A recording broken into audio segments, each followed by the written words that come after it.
the panel, or the subject of the panel is what is happening and what are we experience at the moment. The key topic was when we started to design it, when are we back? When is the tsunami of many shop visits to come? Unfortunately, I would say we are still waiting for the tsunami. It takes still longer than many of us expected in the beginning of this pandemic and the situation. And so I think 1 year later, we're sitting still here, waiting for the tsunami, waiting for recovery, and trying at least to find ways out of it. And this is the subject I like to discuss with Glenn and the panelists, which I now will introduce in the beginning. So we have, and sorry, Glenn, I will start with the lady, with Sabrina. Please do. Sabrina Brington is from Air France KLM. She is Vice President for Engine Material Policy and Cost Control, and she is responsible for the global profitability and monitoring of Air France engine products. Hello, Sabrina, how are you? Hello, Klaus. Nice to see you. Good morning, everyone, and sorry, Glenn, to be just before you. Okay, then I will start with the remaining of our panel sitting here on the on-site panel. So Glenn Marston is the CEO in Aero Norway. I think you met him already this morning. I will give you a little bit background because he started his career at least in the RAF as an engineer. So I guess Glenn knows exactly what he's talking about because I have the feeling that you learned it from the bottom up. Engine and airframe. Engine and airframe. Specializes in engines. The third panelist we have here is Russell Shelton. He's president of Engine Strategy Group at GE Telesis. Hi, Russ. How are you? Good morning. Russ, I will make it very short because you joined GE Telesis after 31 years at GE Aviation. So in GE Aviation, you held various positions.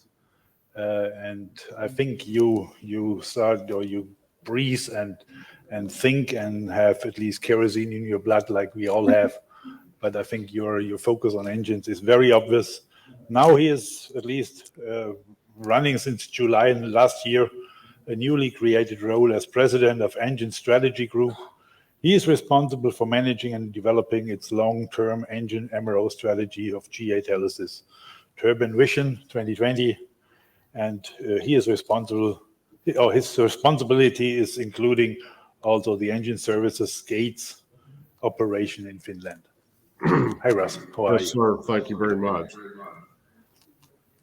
And last but not least, we have Alexei Ivanov from Magnetics on our panel. Where is he? Oh, here he is. And Alexei is sales director Russia and CIS at Magnetics.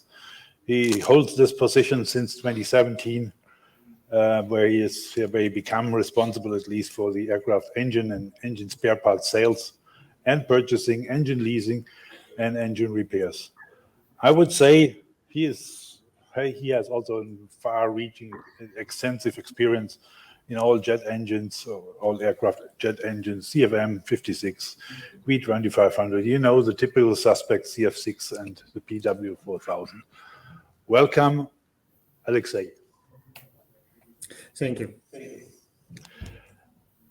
In preparation now, I hope we have impressed you so far, because I haven't done the math so far, but I guess we have more than 120 years of engine experience sitting here or sitting in front of the screens, and like to share our thoughts with you here in this excellent venue. For preparation, I have at least one question starting. I will hand over to each of the panelists, and everybody can share his opinion on this.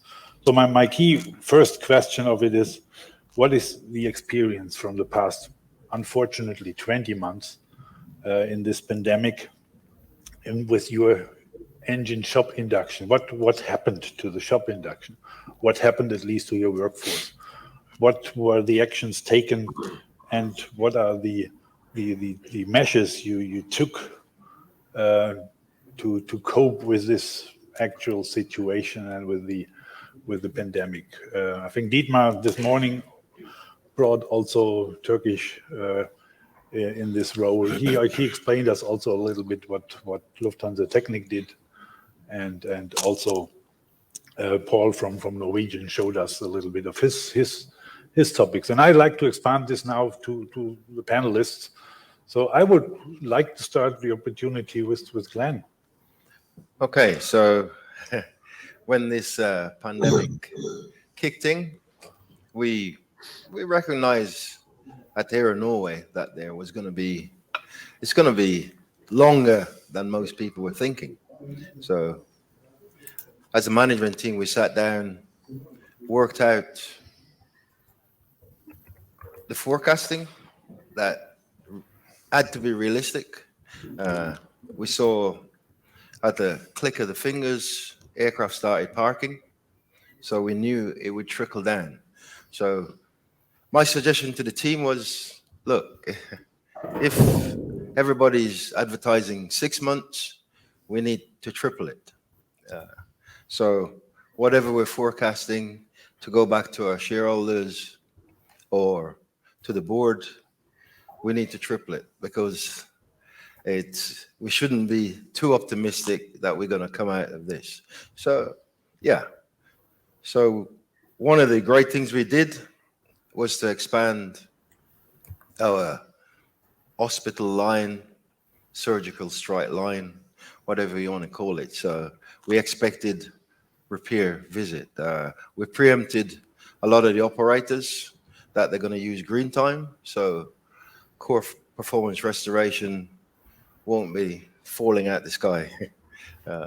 So that was a great move and a great vision from the team in moving forward. The next thing we did, and I discussed it this morning, is how we're going to keep our workforce. The engine shop that here in Norway has got a capacity of about 150 engines. However, our sweet spot is about 120 engines induction a year. So, of course, we had too many people. So that was a discussion with our shareholder and board, how we're going to keep all these people. And that was the main focus, in keeping everybody busy and at the same time not losing too much money to close our facility down. We were pretty successful in going out on the market and convincing a lot of our customers to do small shop visits, surgical strikes as we call them, just to maintain the fleet. And of course, at the same time, the Dash 3 requirement kicked in very hard, and a lot of our customers were screaming for Dash 3s. We extended our build and sale program for the Dash 3s. I think we forecasted that we would do about 10 Dash 3s in 2020, and we ended up doing about 12 or 14. We've carried on down the same line today, doing Dash 3 engine, Dash 7 engines, and Dash 5 engine for sale. And that's been quite rewarding for a lot of our customers, because they can come in and custom build an engine with Air Norway, whatever they want. If they want a 5,000 cycle for a freighter, or they need a 12,000 cycle for packs, Air Norway will go out and build it. So that's one of the success story of Air Norway, among some of the improvement that was carried out within the shop to make things flow and adapt to the situation we're in regards to more hospital visits. I don't know if that answers your question, sir. We have to ask the audience. Audience? I hope. They're not falling apart, so that's good. That's Good good. sign. Not sleeping. Sabrina, maybe you can share your experience with us. Yes, thank you. So you're right. Indeed, for now 20 months after the outbreak of the pandemic, the airlines continue to use their green time in order to push back their shop visit. So as Glenn explained, we had a reduction of our shop workload, about 20 to 30% this year compared with pre-COVID situation.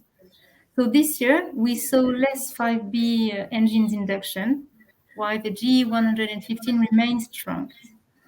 But due to the long-lasting crisis we face, airlines still need to postpone cash out. So how can we help? Air France KLM E&M continued to tailor work scopes in order to delay removals as much as possible to keep our customers flying. Along the crisis, we also performed more quick turns, hospital chain, or on-wing services, which is a strength of our group. We improved our dedicated hospital train line in Paris Charles de Gaulle, which is close to operations and close to our test benches. We proposed, for example, module swaps for CFM 56, and we performed more lease returns, shop visits for lessors than the last year. As an MRO attached to an airline, this adaptiveness capacity is a competitive advantage. It's our DNA. We have an intimate knowledge of what it is to operate an aircraft. Of course, this strategy can only be a short-term solution. Performance restoration can be delayed, but not indefinitely. And availability of green time has enhanced in the market. The major challenge in the current engine market is how best to evaluate the pace of air traffic recovery, region by region. An effective scheduling of the upcoming maintenance operations will be key for operators. If those performance restorations would happen at the same time, there would be a risk of the engine shops to be saturated on a global scale. The market was already tense before the crisis, and since then, certain operators have been forced to reduce their capacities. In the coming months, the TAT could also be affected by supply issues. So we expect a demand to skyrocket as we get closer to 2023, 2024. And as an experienced MRO, we have the ability to anticipate this trend and manage our stocks. But the manufacturing equipment will need to be able to meet the demand and deliver adequate number of parts for both new fleet and older models. To adjust the cost base, we accelerated the transformation plan we implemented during the crisis, and we gave priority to short-term return on investment projects. As an airline MRO, you know better than anyone how vital it is for an airline to monitor its total cost of ownership. Thank you, Sabrina. Russ, what is your thought on this? Well, I think back to that day, right? Standing out in the snow, early morning, sort of like this here today in the U.S., and recognizing that COVID was probably going to be our single greatest professional challenge. Thinking about, what our Nordic neighbor, Mr. Glenn had to say, I can echo many of those things. And I think it's important to note that we are neither an OEM or an airline. So the impact of COVID, if you will, was not as devastating as cutting the spare parts stream by 95% or parking all of our aircraft. We don't have spare parts or aircraft. So the response was a little, or our situation was a little bit more manageable. But, as Glenn noted, the game changed immediately. There's a lot of green time engines, as have been noted here. There are also a lot of brown time engines, engines which needed specific targeted work scopes. so that people could save money and reintroduce an engine into the fleet, driven by lessors, freight operators, people of that kind. And what actually ended up happening with us is we got fairly close to the number of engines that we had hoped to induct in 2020, but they all shifted from being major shop visits to being hospital shop visits. We managed to get through that. We did not lay anybody off, which was a godsend. We did have to furlough some people for a while. We reduced our investment. We basically pulled our horns in, and we found a way to survive. And we were lucky that we had already up and running an active hospital operation, similar to what Glenn mentioned. We're smaller so that we can shift directions and move and adapt probably a little bit more readily than a larger airline, certainly an OEM, certainly a large MRO shop. And we pulled through and we survived. I will say though that it continues to be our greatest professional challenge, as we try to find our way through to the end of this thing. I'm hoping and praying that this new variant that popped up the other day doesn't cause everybody to panic again and send us in a 9-month setback. So I guess we'll have to wait and see on that. Thank you, Russ. Alexei, what is your, at least what happened to magnetics over the last 20 months to keep the shop at least running? So what to say? First of all, our engine shop started 4 years ago, so we are probably the youngest engine shop out of the company sitting here.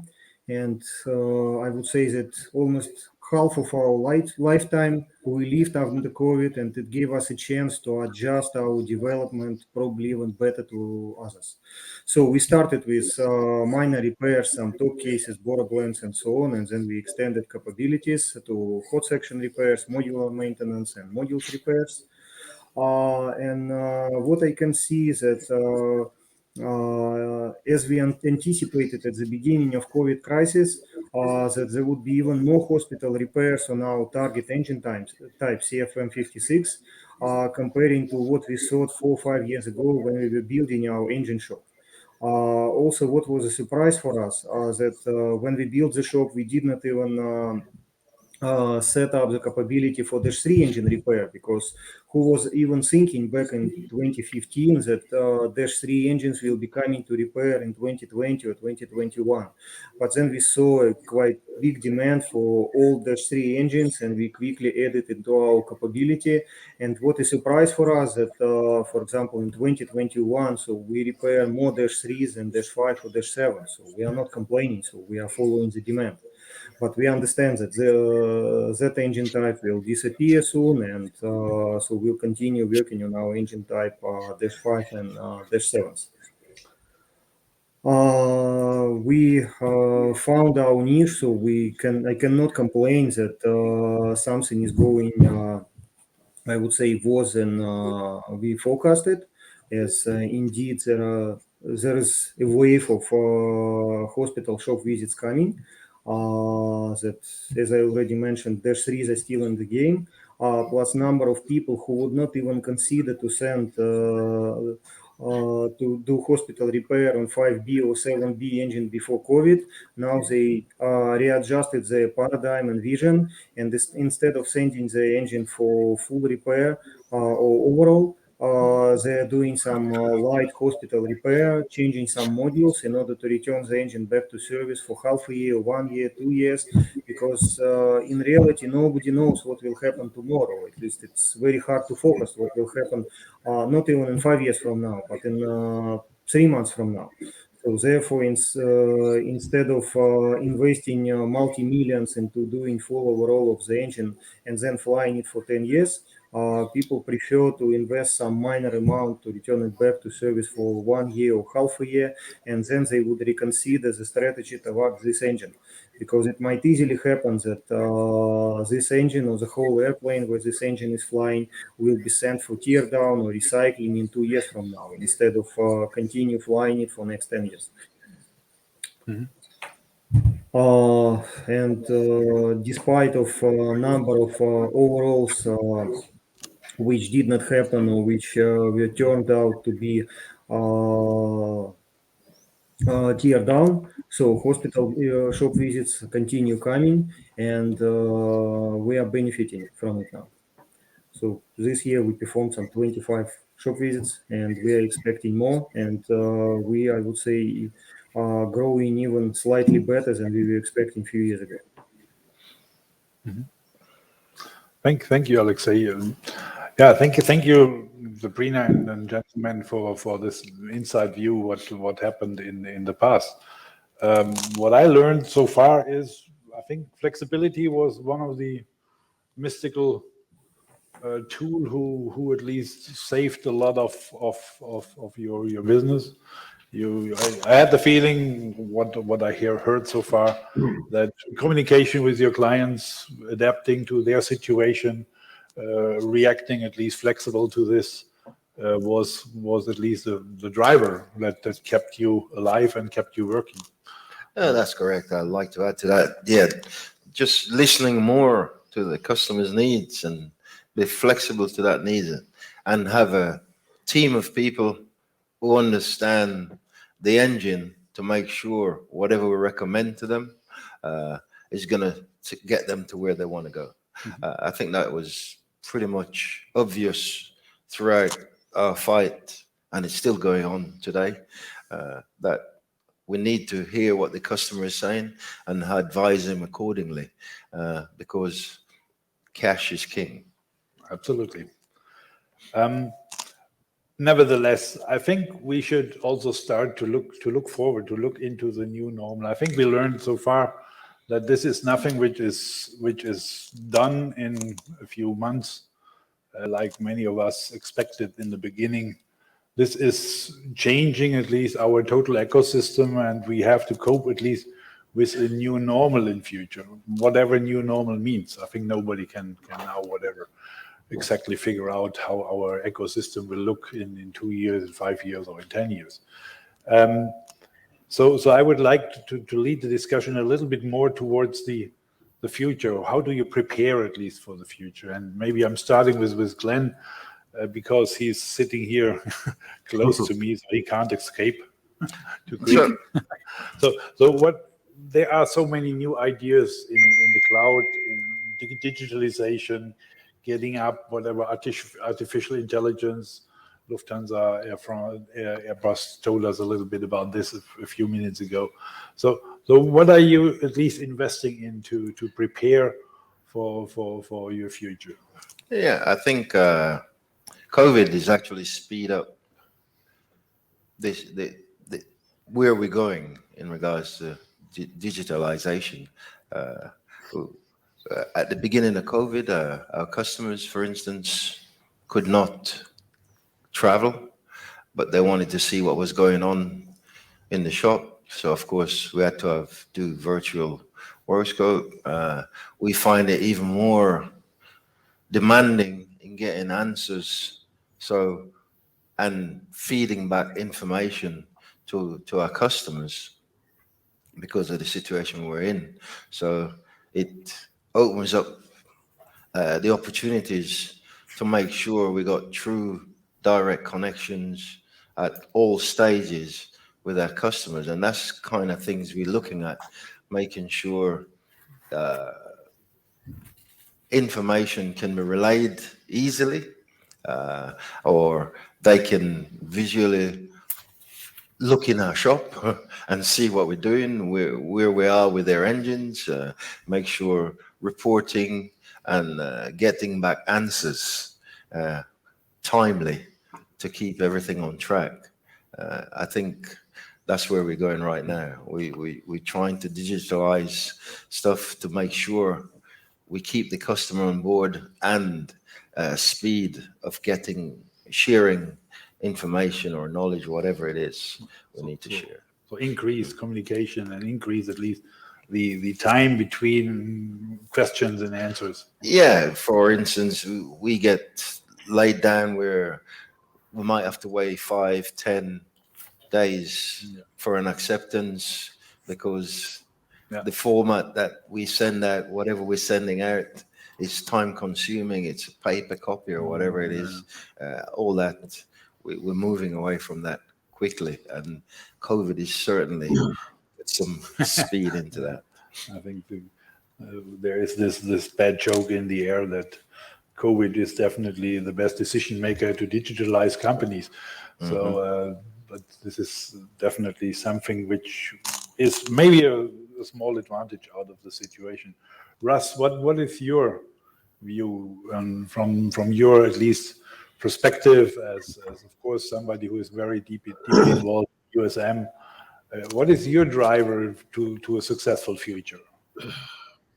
Well, okay, so again, digitization is very important. We have a huge IT budget. In fact, I have a budget meeting with shareholders later this morning in which we're going to be advancing an even larger IT budget. So, as Glenn noted, tools of that nature are pretty important. I think attitudinally, the best thing I can tell you is that we've moved from a posture of trying to avoid expecting things. Rather, we're trying to anticipate everything. That means that, we have to stay fleet-footed. We have to embrace what our customers actually need, which is different frequently from what they say they want. So there's a lot of interpretation as you kind of move through that. On the execution front, as we look towards having shop visits occurring, right, which is definitely going to happen at some point, the biggest single challenge that we have is getting parts back from repair. It's atrocious. You have a client who wants to have a 70 or 80 day turn time, and you've got a piece of LLP that after 100 days, you still don't have a commitment from your supplier as to when you're going to get it back. That creates stress. It creates inefficiency. Fortunately, because of the nature of GA Telesis and the big piece of our business, we're able to present alternatives to that, but it costs money, right? And that money is spent by people today who actually don't have any money to spend. There was a guy, his name's Elliot Goldratt, wrote a book called The Goal, which maybe some of you have read. The fundamental premise of this book was that each successive step in a process had to have the capacity to overcome variation in the previous step. So if you think about going to the airport, you roll an airplane up to the gate, it's there 99.9% of the time probably. But to get the airplane to the gate, an airline or an operator has got to compensate for all of the variation that's associated with doing that. So, for example, engine shop turn time. If somebody wants to have a 50-day turn time and they're flying a fleet of, 25, 30 aircraft and having maybe 10 shop visits a year, they're going to need, say, 3 spare engines. If your engine shop turn time expands to 90 days, now they need 5 spare engines. And what does 5 spare engines turn into? It turns into about $30 or $40 a flight hour of expense that the airline or the operator is incurring solely because you cannot turn an engine around. So multiply that times all the airlines in the world, and you've got a massive pile of inefficiency. And from our standpoint, it's driven almost entirely by repair. So that is my team's challenge for for the first quarter of 2022 is to fix that problem for our customers. Thank you, Russ. Maybe as a good moderator, I should mention to the audience here, you have only 20 minutes left to ask questions. So I would like to activate you because we are well aware that we are sitting here between the lunch and the actual minute. Sabrina, what you're representing in our panel here, the closest relation to an airline. What is in the innovation pipeline of an airline or your airline to develop into a better, more cost-efficient engine MRO? As an airline, in fact, we have the best investment we can do in terms of innovation by purchasing new aircraft. And as you know, we recently purchased the Airbus 220. We welcomed the first aircraft beginning of end of September, and we will receive 60 of those aircraft. And we had since 2019 received 11 Airbus 350. So those aircraft are, of course, data-driven, which is a huge swap for the MRO business, which is very interesting for us because we will have capabilities on both older models and new models, because our strategy as an MRO is to support the whole fleet that our airlines fly.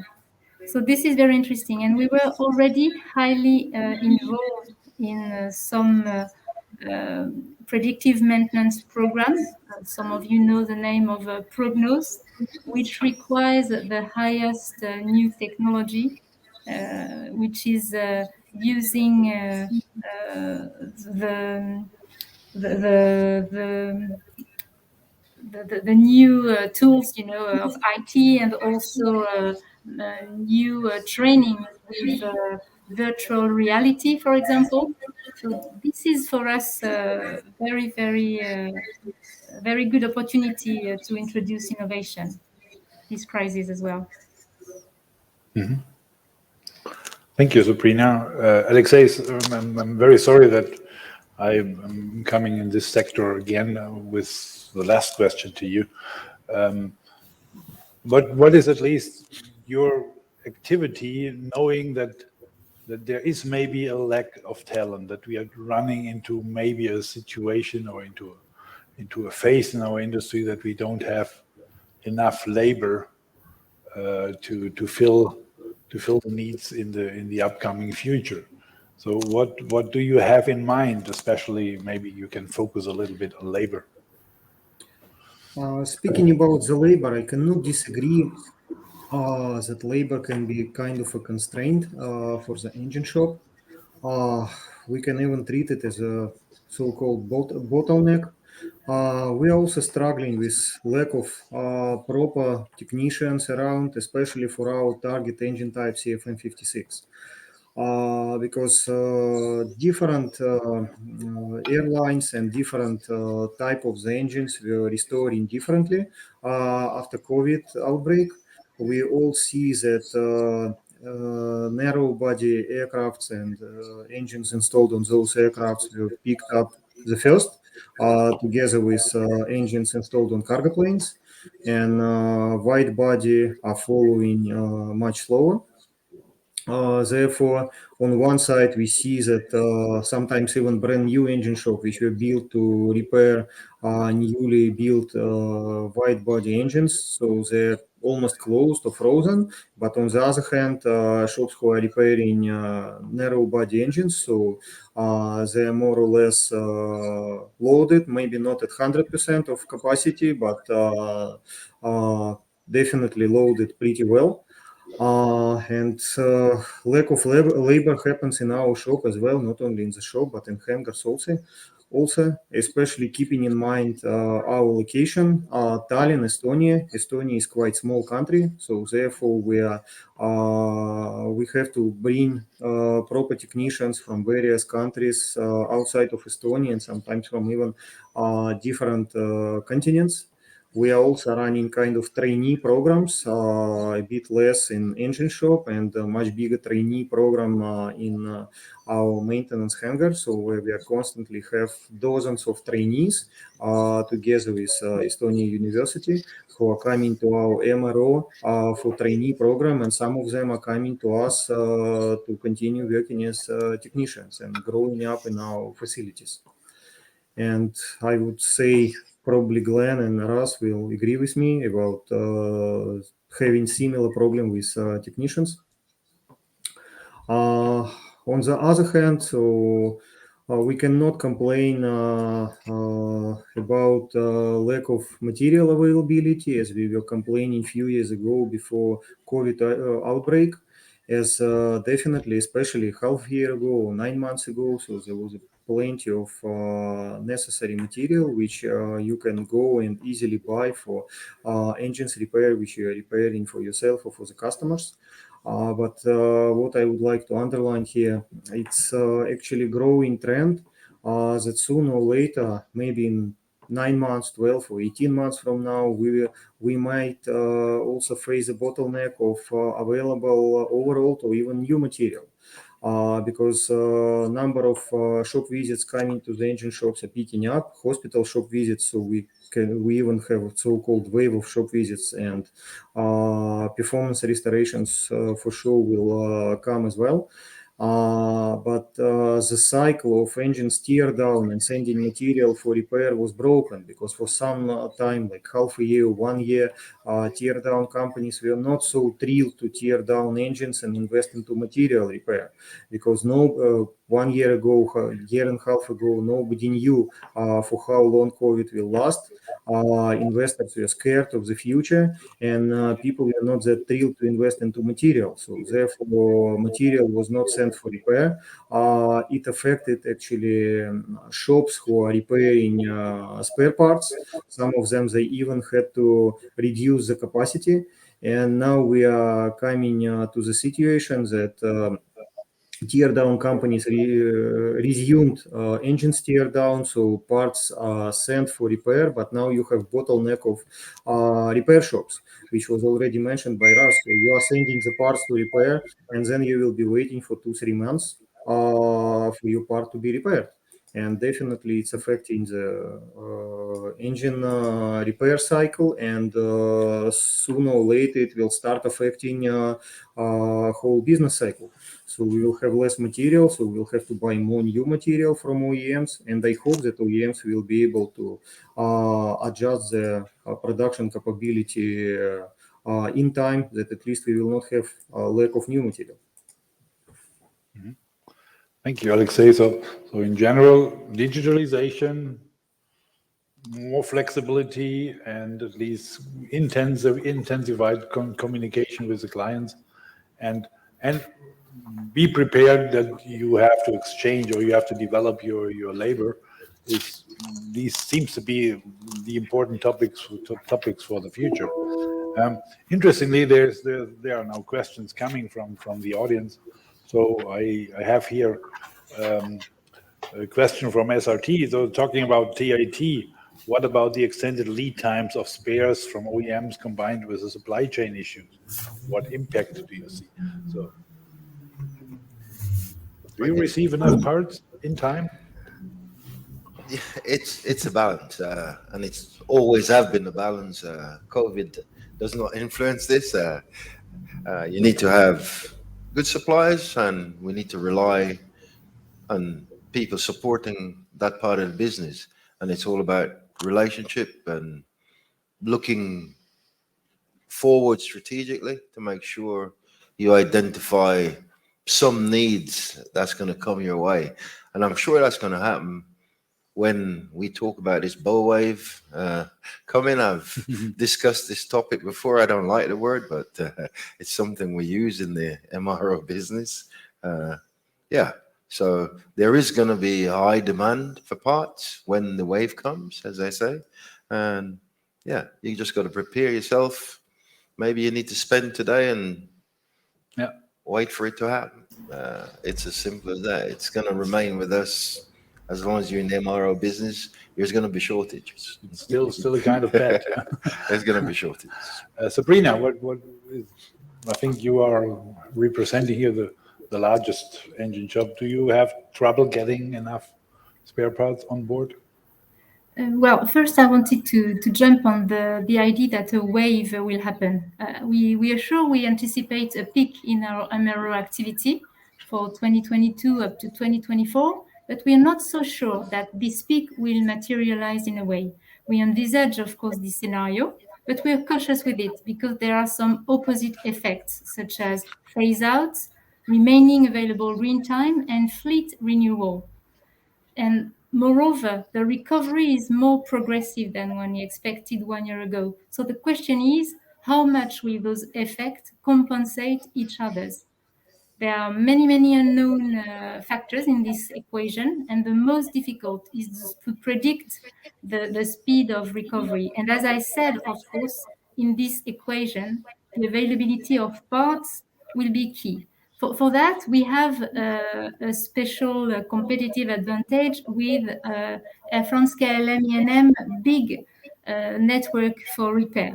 In our network, we have the shops at KLM ES, we have CRMA in France, we have also our JV airfoils with Safran. So we have a strong capability for repair, which will be helpful in this situation.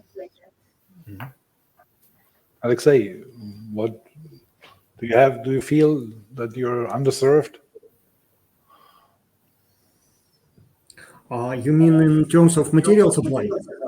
In reality, we do not use too many new material in our repairs. So our shop main philosophy, we are hospital engine shop. So we are performing modulars repair or replacement. So we do some surgical strike repairs.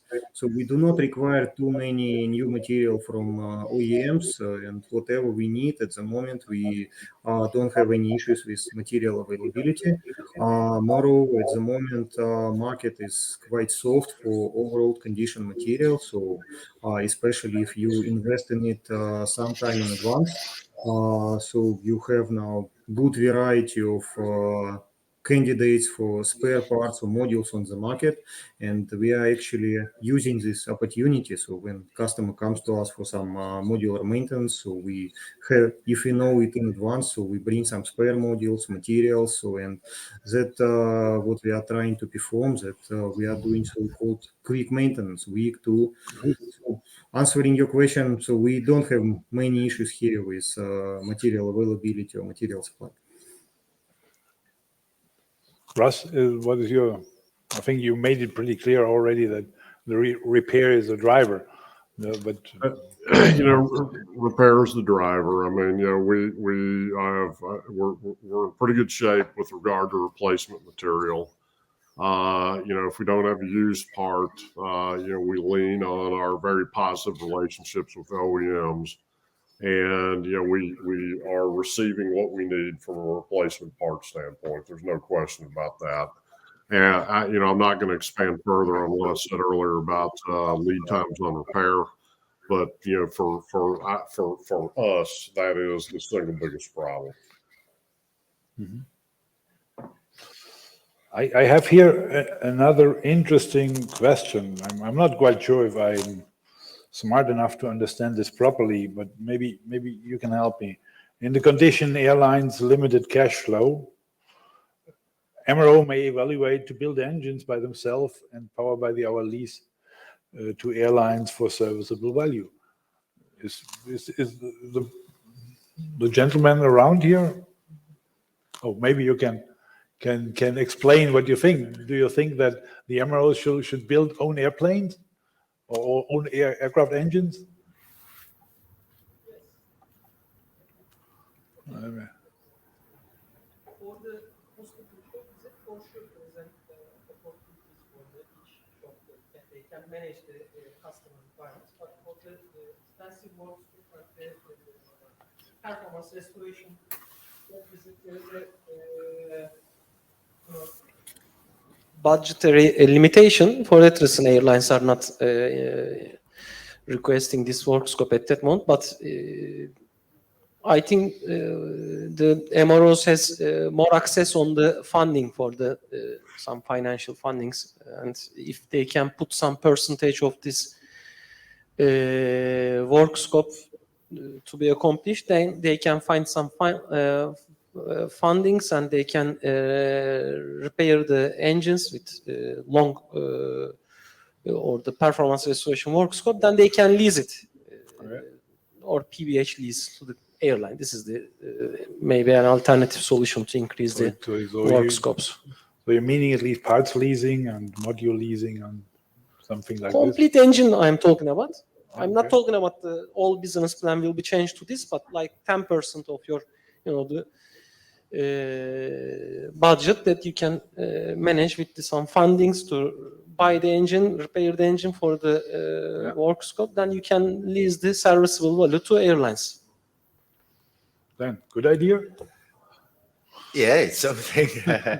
It's something that can work. I mean, most things would work if the risk you share between operator or MRO or part suppliers.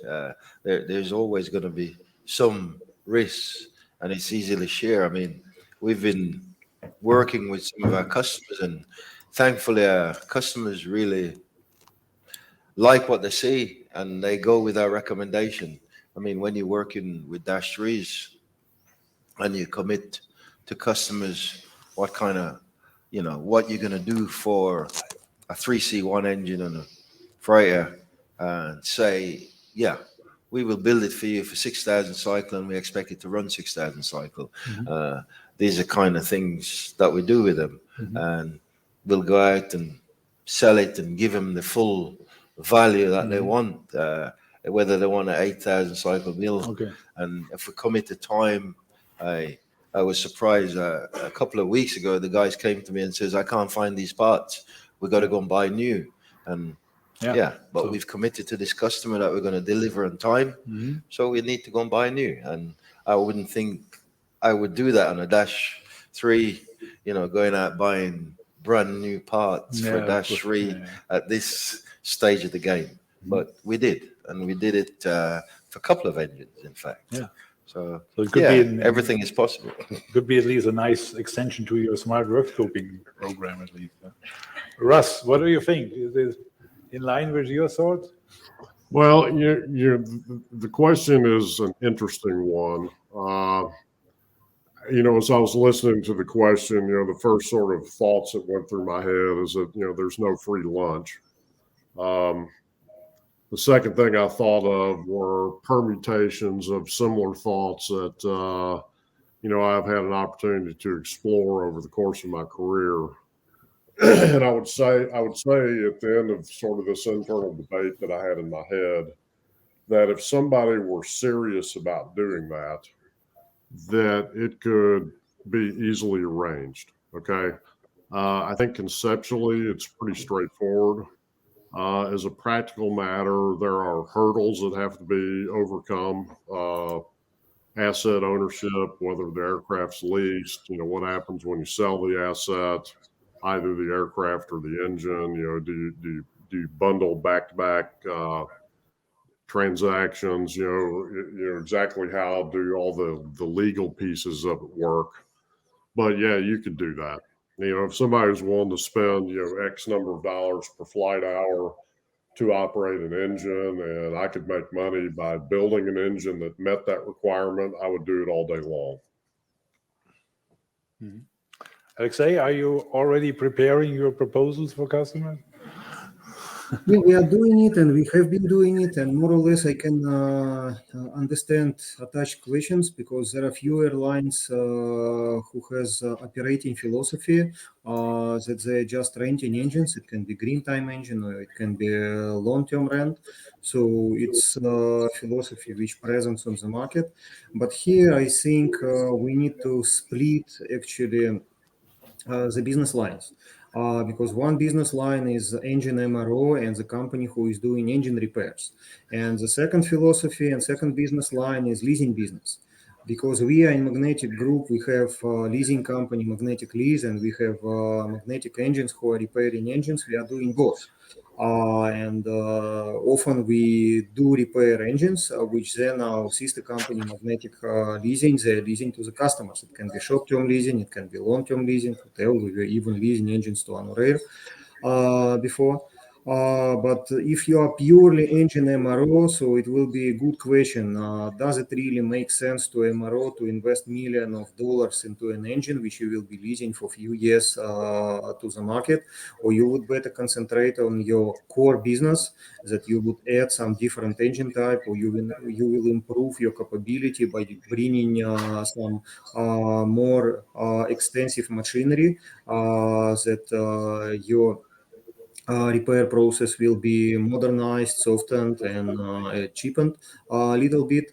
So for pure engine MRO company, the question is not that easy. If MRO company is a part of the group where you also have leasing companies, then it's the essence of doing business. So you build engines which your leasing company will be leasing to the airlines later on.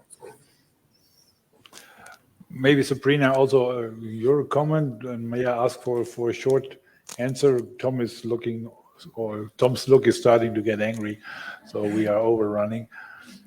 Yeah, well, I think the main thing has been said. We already need to be very creative at this period due to the need of adaptation and proximity to our customers. So I think going to such a different way with lots of capex, which would be required in such a business, is probably not a good moment to think about. But well, creativity can go very far. Why not in the future? But for now, we already show that we are very creative already. For example, with our customers who operate in large countries today, we have changed completely the mix of medium haul and long haul aircraft they use. In the past, you were using domestic aircraft to perform your domestic flights, but in between, for customers who cannot afford anymore to fly abroad of their countries, they decided to use their long-haul aircraft for their domestic flights.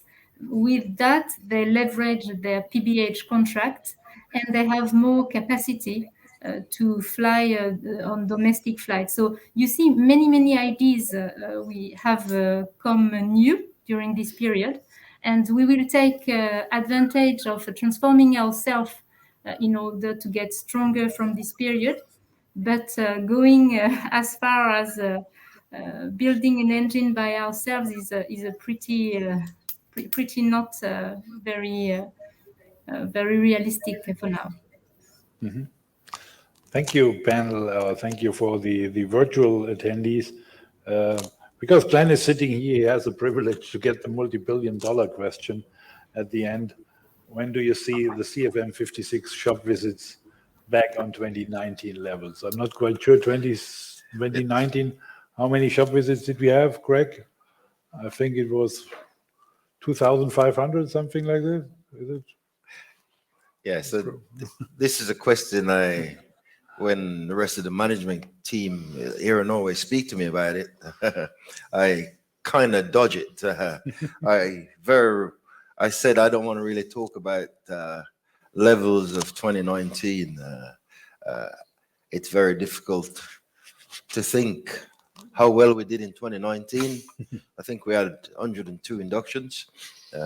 So I said I don't really want to talk about it, but I'll be level with a group of people here. I think we'll be back to 2019 level by fourth quarter 2023. I think the demand will kick in. we'd have learned that we're living in a global world, because I think most of the issues we have today is is driven because people forget it's a global world, and going forward we need to work together.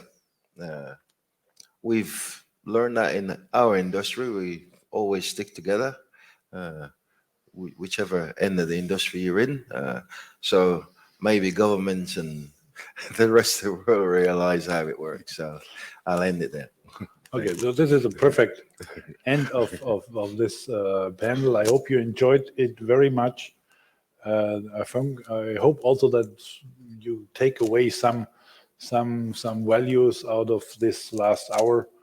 And I'm open for taking bets on the first quarter 2023 with a 10% commission. I'm always in. So yeah, thank you for your attendance, and I hope you can enjoy your lunch now.